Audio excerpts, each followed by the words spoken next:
निम्नलिखित में से कौन सा मनुष्य में श्वसन वर्णक है? हीमोग्लोबिन। मनुष्य में श्वसन वर्णक हीमोग्लोबिन है।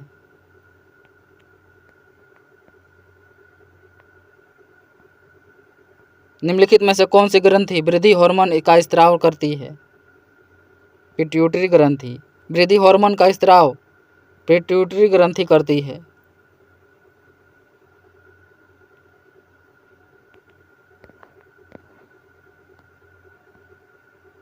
प्राकृतिक वर्णनवाद से विशेष संबंध था चार्ल्स डार्विन का। प्राकृतिक वर्णनवाद नेचुरल सिलेक्शन से संबंध चार्ल्स डार्विन का था।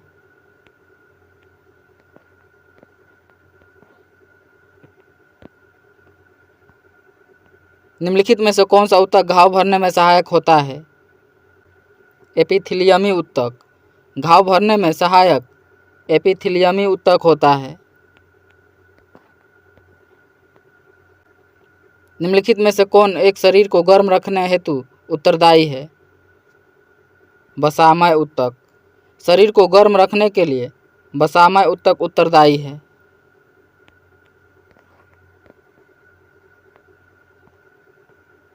हेबर्सियन तंत्र पाया जाता है स्तनियों की अस्थियों में। हेबर्सियन तंत्र स्तनियों की अस्थियों में पाया जाता है।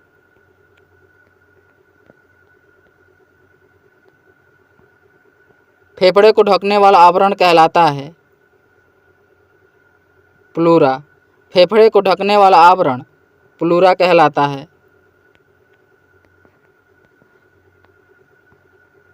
दांत का शिखर किसका बना होता है?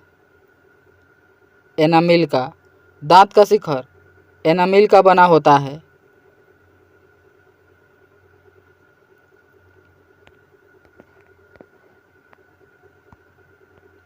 दांत मुख्य रूप से बने होते हैं डेंटाइन के। दांत मुख्य रूप से डेंटाइन के बने होते हैं।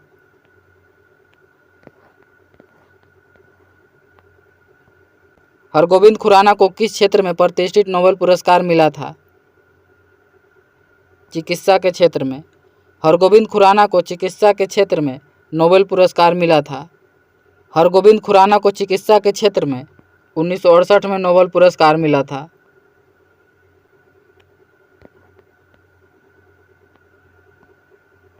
निम्नलिखित में से कौन ऊतक का उदाहरण है? रक्त। रक्त एक संयोजी ऊतक का उदाहरण है।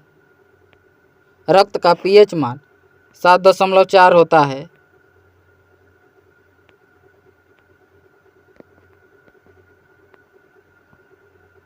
पायसीकरण का कार्य है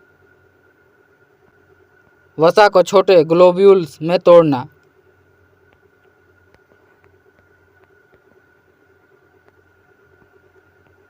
थाइमस ग्रंथि नामक हार्मोन का उत्पादन करती है थाइमोसिस। थाइमस ग्रंथि थाइमोसिन नामक एक हार्मोन का उत्पादन करती है।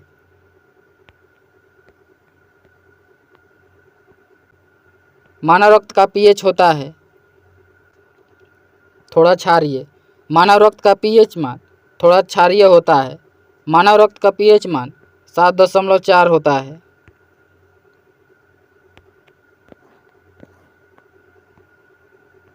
इटाई इटाई रोग किसके कारण होता है?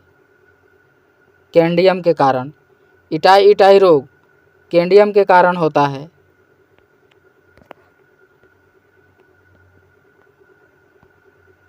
निम्नलिखित में से कौन एक बृहस्रावी ग्रंथि और अंतःस्रावी ग्रंथि दोनों के रूप में कार्य नहीं करता है? पिट्यूटरी ग्रंथि।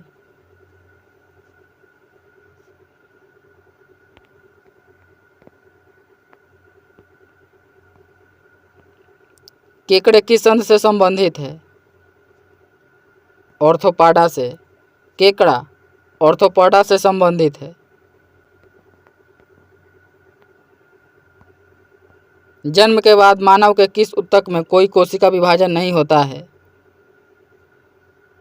तंत्रिका में। मानव के जन्म के बाद तंत्रिका ऊतक में कोई भी कोशिका विभाजन नहीं होता है।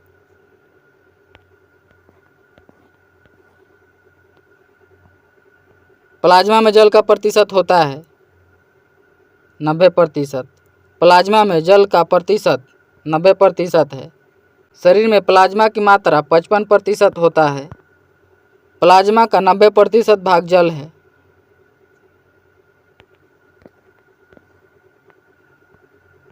आनुवंशिकता के जनक कहे जाते हैं मेंडल। आनुवंशिकता के जनक ग्रेगर मेंडल कहे जाते हैं।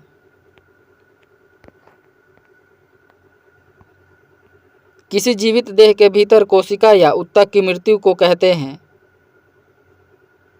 न्यूट्रोफिलिया। किसी जीवित देह के भीतर कोशिका या ऊतक की मृत्यु को न्यूट्रोफिलिया कहा जाता है।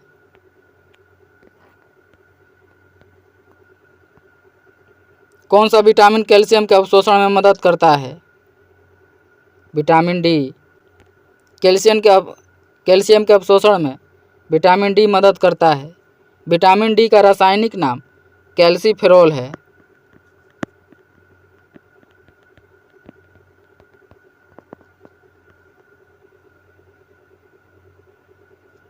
विटामिन ए का रासायनिक नाम रेटिनॉल है। विटामिन बी का रासायनिक नाम थायमिन है। विटामिन सी का रासायनिक नाम एसिटिक एसिड है।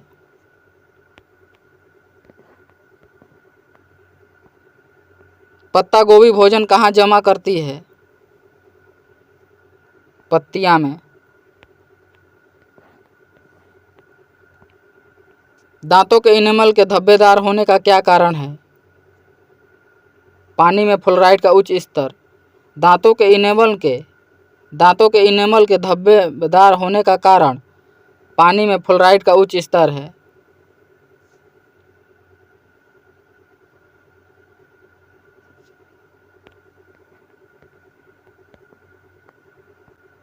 किस ऊतक के नख, खुर और सींग बने होते हैं? केरोटिन के।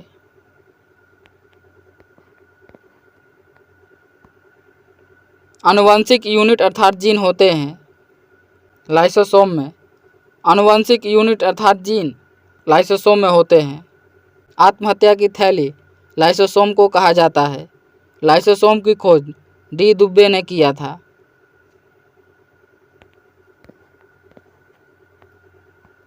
एक वर्णाढ्य पुरुष का विवाह दूसरे वर्णाढ्य पुरुष के समान पुत्री से हुआ हो तो संतानों में क्या होगा? आधे पुत्र वर्णांध होंगे।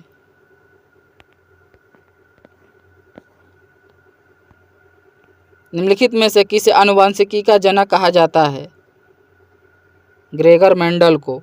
आनुवंशिकी का जनक जॉन ग्रेगर मेंडल को कहा जाता है। निम्नलिखित में से कौन सा एक्सोन अक्षतंतु में नहीं पाया जाता है? Endoplasmic reticulum.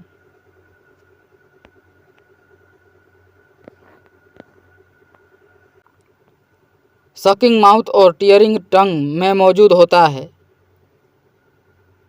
लैम्प्रेयस में।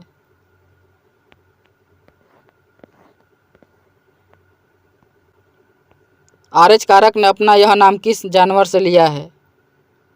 बंदर से। आरएच कारक ने अपना नाम बंदर से लिया है। आरएच फैक्टर की खोज लैंडस्टीनर ने किया था। नाभि रज्जु है प्रौढ़ संयोजी ऊतक। नाभि रज्जु प्रौढ़ संयोजी ऊतक है। आनुवंशिकता के नियम के जन्मदाता हैं मेंडल।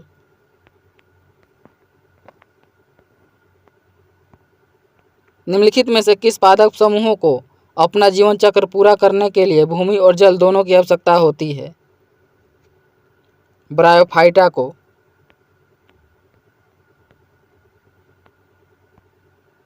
निम्नलिखित में से किसमें किसी भी ऐसे भोजन में विटामिन ई की उच्चतम मात्रा होती है जिसमें विटामिन फोर्टिफिकेशन नहीं किया गया हो? बीट जर्म ऑयल में।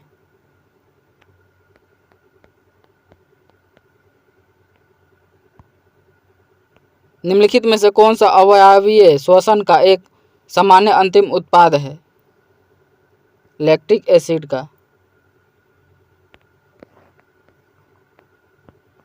आर्कियोप्टेरिस किन वर्गों के प्राणियों के बीच की संयोजक कड़ी है? सरीसृप व पक्षी।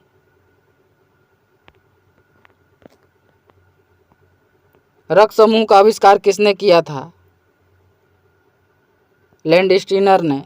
रक्त समूह का आविष्कार लैंडस्टीनर ने 1901 में किया था।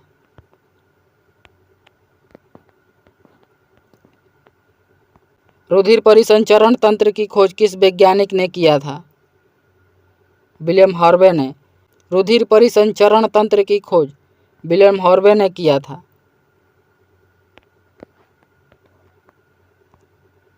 चार जोड़ी पाद किस वर्ग के जंतुओं का विशिष्ट लक्षण है? एरेक्नाइडा के। निम्नलिखित में से कौन सा कथन लाइसोसोम के बारे में गलत है? यह एंडोप्लाज्मिक रेटिकुलम से प्राप्त प्रोटीन उत्पादों प्रेषण स्टेशन के रूप में कार्य करता है। यह गलत है।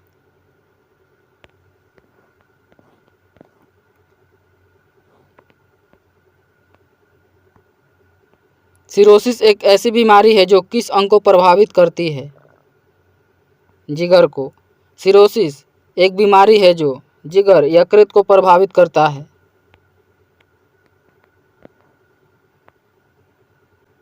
प्रकाश में कौन सा घटक पिनियल ग्रंथि द्वारा निर्मित मेलाटोनिन के दमन का कारण बनता है? नीला रंग। इम्यूनोलॉजी का जनक किसे कहा जाता है? एडवर्ड जेनर को। इम्यूनोलॉजी का जनक एडवर्ड जेनर को कहा जाता है। ऊँट का कुब्बड़ किस ऊतक का बना होता है? वसामय ऊतक का। ऊँट का कुब्बड़ वसामय ऊतक का बना होता है। किस प्रकार के ऊतक शरीर की सुरक्षा कवच का कार्य करते हैं? एपिथेलियम ऊतक। होम्योपैथी के संस्थापक कौन हैं? हैनीमैन। होम्योपैथी के संस्थापक हैनीमैन हैं।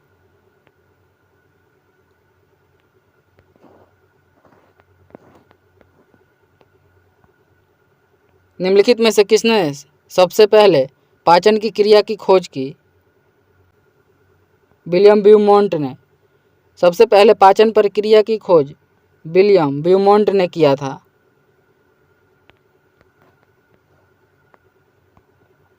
निम्नलिखित में से कौन सा समूह पादप जगत का सबसे बड़ा समूह है? थैलोफाइटा। पादप जगत का सबसे बड़ा समूह थैलोफाइटा है।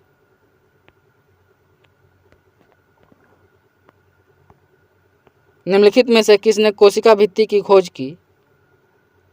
रॉबर्ट हुक ने। कोशिका भित्ति की खोज रॉबर्ट हुक ने किया था।